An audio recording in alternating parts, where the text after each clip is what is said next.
자, 요나의 모습 굉장히 이기적이었지 않습니까? 물고기 뱃속에서 요나는요, 기도를 합니다. 요나서 2장 9절 말씀 보면 구원은 여호와께 속하였나이다 라는 엄청난 고백을 해요.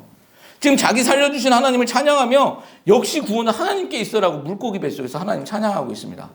그런데 며칠 있다가 니느웨가 구원받는 거 보고 차라리 나 죽여달라고 지금 분노하고 있는 거예요.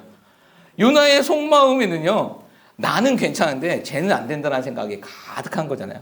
하나님이 나에게 주시는 은혜는 괜찮은 건데 쟤한테 주는 건 불공평하다라는 거예요. 그건 하나님 잘못됐다라는 거죠. 하나님의 마음은 전혀 이해하지 못한 채 그렇게 하나님 앞에 버티고 있는 것이 요나의 모습입니다.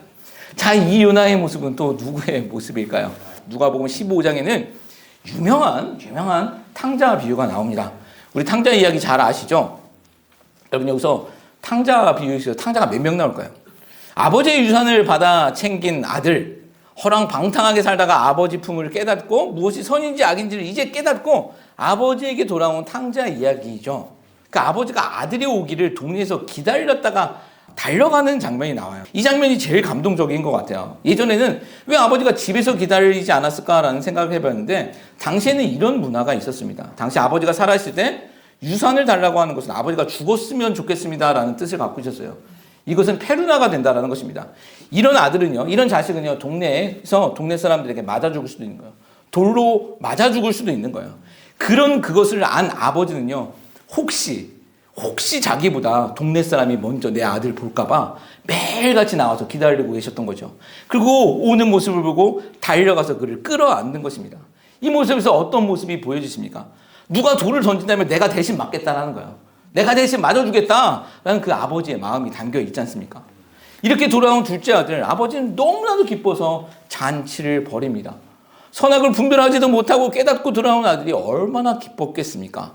근데 탕자 이야기는요, 이렇게 여기서 끝이 나질 않아요. 이렇게 끝이 나면 탕자 이야기도 해피 엔딩이죠. 요나 이야기가 3장에서 끝나면 해피 엔딩이 되는 것처럼 탕자 이야기도 여기서 끝이 나면 해피 엔딩이 되어집니다. 그러나 탕자 이야기 속에서는 한 아들이 더 등장합니다. 그게 바로 첫째 아들이에요. 첫째 아들은요, 이 둘째 아들, 자기 동생이죠. 자기 동생을 위해 아버지가 잔치 벌이는 것에 대해 어떻게 했을까요? 요나하고 똑같습니다. 화내면서 그 잔치 석상에 들어가지 않아요. 나 안 들어가겠다라는 거예요. 아버지한테 화를 내죠. 저는 페루나 같은 자식을 왜 잔치를 벌여주냐라는 거예요. 내쫓아야지 왜 저 아들을 받아주냐라는 것이죠. 이게 요나의 이야기하고 똑같다라는 것이죠.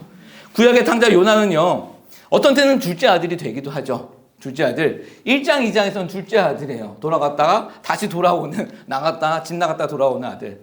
그런데 또 3장, 4장에서는, 특별히 4장에서는 첫째 아들이 되고 있는 거예요. 아버지 마음의 못을 받고 있는 그 아들들의 모습을 다 갖고 있습니다. 여러분, 이 모습은요, 우리 모습도 마찬가지예요. 우리도 이러잖아요. 어떤 때는 첫째 아들이 되기도 하고, 어떤 때는 둘째 아들이 되기도 해서 하나님 마음의 못을 받고 있는 것이 우리의 모습 아니겠냐라는 거죠. 여러분, 아버지의 마음은 어땠을까요? 하나님은 오늘 요나서를 읽고 있는 우리에게 이것을 지금 물어보고 계시는 거예요. 넌 누구냐? 그리고 너를 바라보고 있는 나의 마음은 어떠하겠냐라고 묻고 계시더라는 겁니다.